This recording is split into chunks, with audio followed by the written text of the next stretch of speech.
রমজানের শেষ 10 দিনে বন্ধ ইতিকাফ করতে হবে। হবে কি হবে না? ইতিকাফ করতে হবে। যেই মসজিদে বন্ধ 5 ওয়াক্ত জামাত হয় ওই মসজিদে রমজানের শেষের 10 দিন ইতিকাফ করতে হবে। যিনি মসজিদে ইতিকাফ করতে বসবেন তিনি জানাজা দিতে যাবেন না, প্রয়োজন ছাড়া ঘর থেকে বের হবেন না, স্ত্রী সহবাস করবেন না, স্ত্রীর কাছে যাবেন না। এই কন্ডিশনগুলো বন্ধ মেনে ইতিকাফ করতে হবে। রমজানের শেষ 10 দিন যখন আসে আমার নবী বলেছেন তোমরা লাইলাতুল কদরের তালাশ করো। কি করো? লাইলাতুল কদরের তালাশ করো। মা আয়েশা সিদ্দিকা রাদিয়াল্লাহু তাআলা আনহা থেকে হাদিস খানা বর্ণিত, আমার নবী রমজানের শেষ 10 দিন যখন আসতো, হাদিস শরীফের মধ্যে এসেছে বন্ধু, আমার নবী কোমরের মধ্যে লুঙ্গিটা তো তার পোশাকটাকে টাইট করে বেঁধে ফেলতেন, অনেক বেশি যেন আমল করতে পারে। জোরে জোরে কন্যা সুবহানাল্লাহ। এই হাদিস শরীফ আর বর্তমান সময়ের ফতোয়া দেনেওয়ালা কমার্শিয়াল ডিজিটাল আলেম তাদের ফতোয়ার নবীর হাদিস কি মিলছে? কথা বলেন না কেন? আপনারা কাটটা মানবেন? আপনাদেরকে আমি একটা কথা বলে যাই, মিডিয়ার মাধ্যমে গোটা পৃথিবীর ভাই বাবা ইমানদারদেরকে বলবো, তোমরা আমাকে ভালোবাসো আর না বাসো, আমি সেটার জন্য কাঙ্গাল নই, আকাঙ্ক্ষিত নই। তবে একটা জিনিস মনে রাখবা, তোমার জীবনে মরার পরে কোনো আলেম যাবে না, তোমার জীবনে তোমার কোনো বন্ধু বান্ধব যাবে না, তোমার জীবনে যদি আলেম যদি না থাকে কোনো সমস্যা নাই, কিন্তু নবীকে হারাইলে তোমার কোনো উপায় নাই।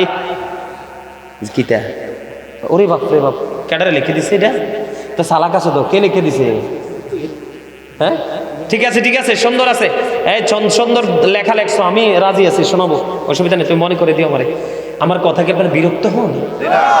মা আয়েশা সিদ্দিকা রাদিয়াল্লাহু তাআলা আনহাকে বলেছেন নবীজি শক্ত করে কাপড় বেঁধে নিয়েছেন যেন বেশি বেশি করে বন্ধু আমল করা যায়। জোরে জোরে কন্না সুবহানাল্লাহ। রোজা ছাড়া কিন্তু ইতিকাফ হয় না। এখন মা বোনেরা বলবে আমরা ইতিকাফ করতে চাই, মা আমার বোনেরা তোমরাও ইতিকাফ করো, কারণ তোমরা করবে পর্দার ভিতরে। তোমরা তোমাদের ঘরে তোমাদের বাড়িতে একটা রুমকে তুমি ইতিকাফের জন্য বাছাই করে নাও, তুমিও ইতিকাফ করতে পারবা। সুবহানাল্লাহ বলেন আরো জোরে। বেশি বেশি করে বন্ধু শেষ 10 দিনে বন্ধু ইবাদত করবেন, মসজিদে ইতিকাফ করবেন, আপনার জীবনের গুনাহগুলো আমার আল্লাহ মাফ করে দিবে, আপনাকে পরিপূর্ণ পরিত্রাণ মুক্তি দিয়ে দিবে। এর মধ্যে আছে একটা রাত্র লাইলাতুল কদরের রাত। এই লাইলাতুল কদরের রাত্রিতে বন্ধু আল্লাহ কোরআন নাযিল করেছে, যেই রাত 1000 মাস চাইতে উত্তম। জোরে জোরে কন্যা সুবহানাল্লাহ, আরো জোরে বলেন না সুবহানাল্লাহ। এই রজনীতে ফেরেশতারা আসে বন্ধু পৃথিবীর বুকে। কোথায়? ফেরেশতারা পৃথিবীর বুকে আসে, আল্লাহর প্রিয় বান্দা সন্ধ্যা থেকে ফজরের আগ পর্যন্ত আমলে নিয়োজিত থাকবে। আল্লাহর রহমতের ফেরেশতারা আল্লাহর প্রিয় বান্দার সাথে মুসাফা করবে। বলে হুজুর মুসাফা যে করবে এটা আমরা কেমন করে বুঝতে পারবো? এটা বোঝার একটা মাত্র উপায় হলো, বান্দার চক্ষু দিয়ে যখন পানি বের হয়ে যাবে বন্ধু, তখনই মনে করবা রহমতের ফেরেশতার সাথে তোমার মুসাফা হয়ে গেছে, তোমার ডাক আল্লাহ কবুল করেছে। জোরে জোরে বলেন না সুবহানাল্লাহ, আরো জোরে বলেন না সুবহানাল্লাহ, আরো জোরে বলেন না সুবহানাল্লাহ। আমার কাছে একটা গজলের আবদার এসেছে, শুনবেন? বলবো? হ্যাঁ ইনশাআল্লাহ। গজল গাইলে হাদিয়া লাগে দিবানি ইনশাআল্লাহ? ঠিক আছে। আমার স্বাস্থ্য ভাই ঠিক আছে? দেখছো নি কইছি নি আমার স্বাস্থ্য ভাই দুটো অ্যাক্টিভ, পিছন দিয়ে একটা একটা করে কিন্তু বাগ দিয়েছে, কিন্তু আমার স্বাস্থ্য ভাই দুটো হাসি খুশি চেহারা নিয়ে বসে রয়েছে। আল্লাহ তোমাদেরকে কবুল করে নিক। সবাই যারা আছো আমার সবাই আমার স্বাস্থ্য ভাই হবে, একটা স্বাস্থ্য ভাই হইতে না, সবাই আল্লাহ কবুল করো, আমিন বলেন। একটা গজল আমি অনেক বছর আগে গাইছিলাম, এই গজলটা একটু গাইতে বলছে, গাইবো? অনলাইনে আছে তাই, এটা কক্সবাজারেতে পাগলা এই কারণে লিখে দিছে, আবার হাদিয়েও দিছে। মারহাবা করুন না। এটার নামই হলো ভালোবাসা, এটার নামই হলো প্রেম। এটা আমি কক্সবাজার মহেশখালীতে গাইছিলাম। মানুষ আজ থেকে বহু বছর আগে, বিশাল বড় কি মনু হইয়া করমু আনি, এটা টেনশন করো কি ফিরনি, মুই তো আসি বুঝছেননি? এইটা আলহামদুলিল্লাহ, ভাল লাগছে গজলটা। এরে মনে করবি কালকে আবার গামু, এটা তুই লিখে দিস আর লগে হাদিয়েও রাখিস, ঠিক আছে? আলহামদুলিল্লাহ কর। মোটামুটি রোজা সম্পর্কে তবে সবচেয়ে বড় কথা হলো আমি যা কিছু আপনাদের সামনে বলেছি এর একটা মাত্র কাজ আমাদেরকে খুব স্ট্রংলি করতে হবে, কনফিডেন্সলি করতে হবে, সেটা হলো কাউকে বকা দেওয়া যাবে না, কারো গীবত করা যাবে না, পরনিন্দা করা যাবে না, হিংসা করা যাবে না, সুদ ঘুষ অন্যায় অত্যাচার জুলুম ব্যভিচার। বাংলাদেশে তো জুলুম শুরু হয় রোজা আইলে। কি আইলে? বাংলাদেশে জুলুম শুরু হয় রোজা আইলে। গরিবের নির্যাতনের শেষ নাই। সব কিছুর দাম দেখবেন এখন বাড়তেই থাকবে, বাড়তে থাকবে। আমি গত রোজায় ছিলাম, হজ করতে গিয়েছিলাম। আমি গত রোজায় কিন্তু আমি লাইলাতুল কদর ঈদের নামাজ কিন্তু আমি মক্কার হেরেমে পড়েছি গত বছর। আমি দেখেছি ওখানে মানুষ কি কম্পিটিশন করে, আপনার গাড়ি নিয়ে আসে, দরিদ্র মানুষগুলো আশেপাশে দাঁড়ায়, ছিটকে ফালায়, মানুষ নিয়ে নিয়ে খায়। এখানকার মানুষ কম্পিটিশন করে কাকে কি কতটুকু খাওয়ানো যায়, কি করা যায়। আর আমাদের এখানকার মানুষ রমজান আসলে কেমন জানি অমানসিক আচরণ শুরু করে। আচ্ছা বলেন তো, এই দেশের গরিব মানুষগুলো কি আমাদের ভাই না? কিরে স্বাস্থ্য ভাই, তুই আবার কত এলি কথা কইতি?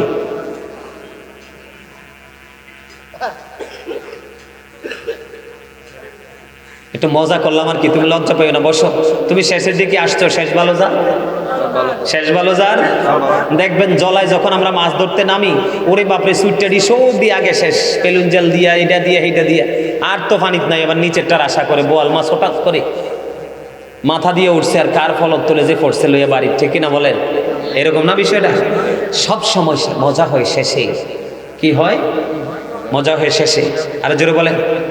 তাহলে কি করতে হবে? সকল ধরনের হারাম নোংরা ইসলাম বিরোধী কাজ থেকে আমরা বিরত থেকে যখন আমরা রোজা রাখবো, তারাবি পড়বো,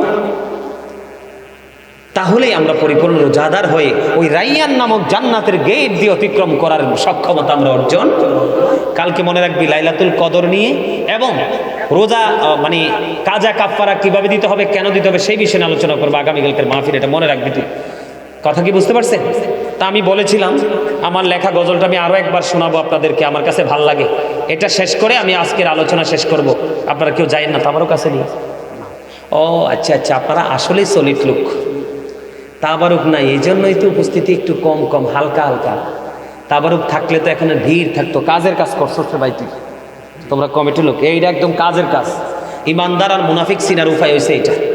মুনাফিক শেষে দিয়ে সব কাজে লাগায়, আর ইমানদার শুরু থেকে শেষ পর্যন্ত বৈশা তাবারুক সারা বাড়ি যায়। এরকম না আছে না? আমার গজলটা আমি আরেকটু গাই, শুনবেন? এরে তোরা আবার রেকর্ড করে, রে সুন্দর করে রেকর্ড কর। হ্যাঁ, আমার মা নাই, ওই আমার মা নাই বাবা নাই, একটা গজল আছে। আপনারা কি অনলাইনে শোনেন? আমার ওয়া শোনার মতো দর্শক সারি দেখি কেউ আছে? কে কে আছে? মাশাআল্লাহ। ও মা, আদমা ভাই, তোমাদেরকে আল্লাহ দীর্ঘ হায়াত দান করুক, আমিন। আচ্ছা, আমি একটু গজলটা শোনাই, আমার লেখা গজলটা। এটা ভালো করে নিবি, একবার সুন্দর করে গাইবো এবার, আল্লাহ যদি কবুল করে। আপনারা আমার সাথে একটু সুর দেন না কেন? আরে মিয়া, আমি যখন ছোট ছিলাম কি করতাম জানেন? এখনকার ফলাফাইনগুলো কেমন জানি নষ্ট হয়ে গেছে। আমি বিশেষ করে আমি যখন ছোট ছিলাম, আমরা যখন ছোট ছিলাম তখন তো এরকম পাড়ায় পাড়ায় মহল্লা হুজুর মাহফিল হইতো না। 3-4-5 গ্রাম মিলে একটা মাহফিল হইতো, অনেক দূরে যাইতাম, বিকালবেলা চলে যাইতাম। হুজুররা কখন আসবে যে সামনে বসতাম। আর এখনকার ছেলেগুলো কেমন জানি হয়ে গেছে, আলেমদের সামনে আসে না, বসে না, আলোচনা শুনতে চায় না। এগুলোই কিন্তু আসলে আমাদের ক্ষতির মূল। এটা আমার এই বছরের লেখা, এই বছরের সুর গত কয়েকদিন আগে লিখছি। আমি মনে মনে আল্লাহ কি বলি, আল্লাহ গো, এই বছর বুঝি রমজান নিয়ে একটা গজল লিখতে পারবো না, সময় এত সংকীর্ণ। আল্লাহ কই পারবা। একদিন শুধু বিকেলবেলা না জানি সন্ধ্যাবেলা শুইছি, হ্যাঁ সরি মাগরিবের নামাজ পড়ে শুইছি, এসার পর্যন্ত গজল লেখা কমপ্লিট। আলহামদুলিল্লাহ বলবেন না?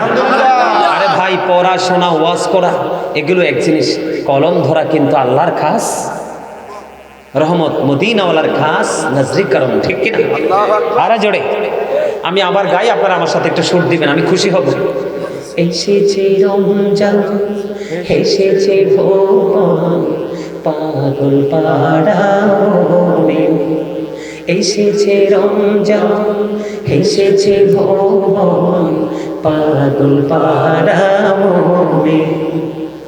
দিন পোড়াবে রেখে রোজা, দিন পোড়াবে রেখে রোজা, শুধ হবে সবরিন, পাগল পাড়া মমিন। এসেছে রমজান, এসেছে ভোর, পাগল পাড়া মমিন। দিন পোড়াবে রেখে রোজা শোধ হবে সবরিন। পাগল পাড়া মুমিন, বলেন পাগল পাড়া মুমিন, দিওয়ানা হলো মুমিনেরা করিতে বরণ রমজান। দিওয়ানা হলো মুমিনেরা করিতে বরণ রমজান। রমজানের মধুর ছোঁয়ায়, বলেন রমজানের মধুর ছোঁয়ায় পাপ হবে সবদিন। পাগল পাড়া মুমিন, এসেছে রমজান, এসেছে ভুবন। পাগল পাড়া মুমিন, দিন পড়াবে রেখে রোজা শোধ হবে সবরিন। পাগল পাড়া মুমিন, রাখিলে রোজা দিবা বাগে, রজনী জনকে তাড়াবে। রাখিলে রোজা দিবা বাগে, রজনী জনকে তাড়াবে। নূরে নবীজি নূরের ছোঁয়ায় সুখ যে অনন্ত দিন। পাগল পাড়া মুমিন, পাগল পাড়া মুমিন, এসেছে রমজান, এসেছে ভুবন।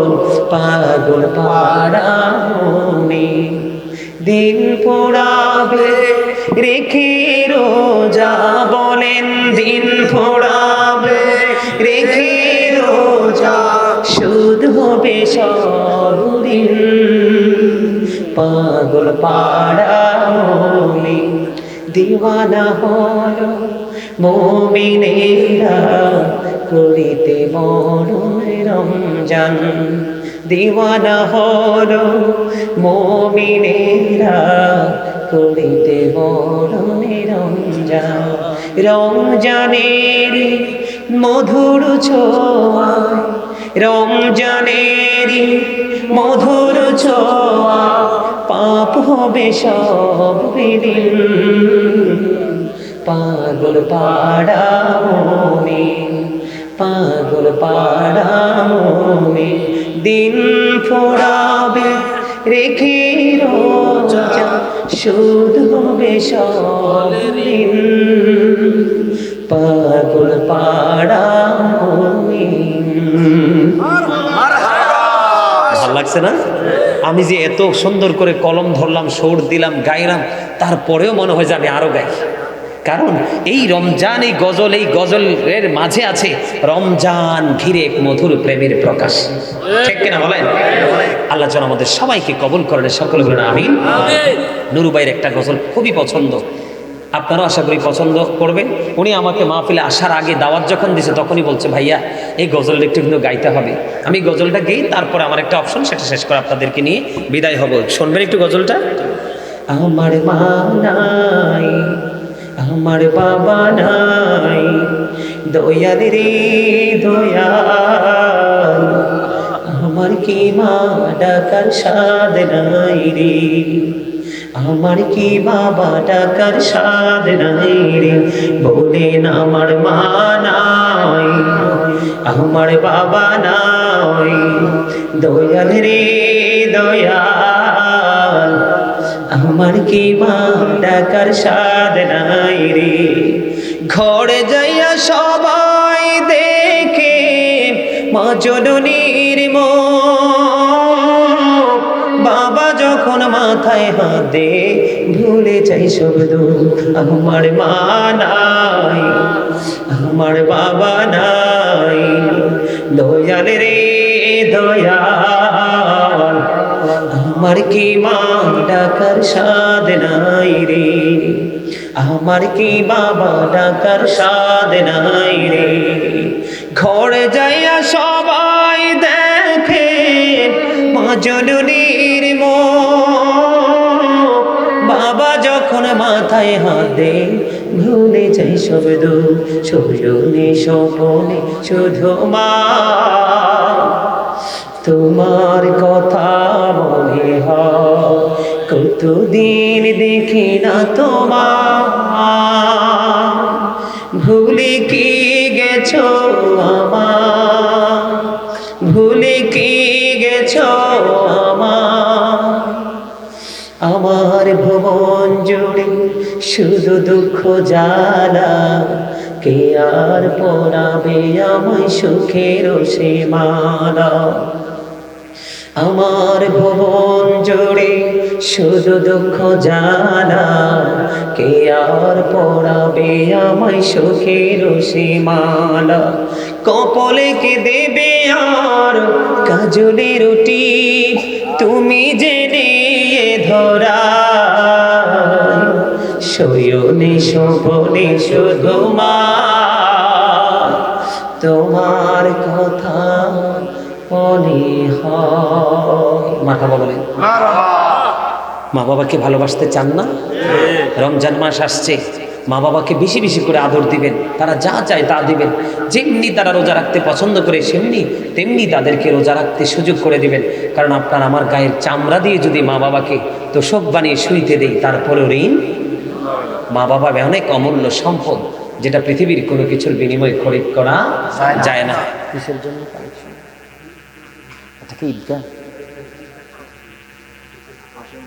সম্মানিত উপস্থিতি, পাশেই মসজিদ, পাশে কি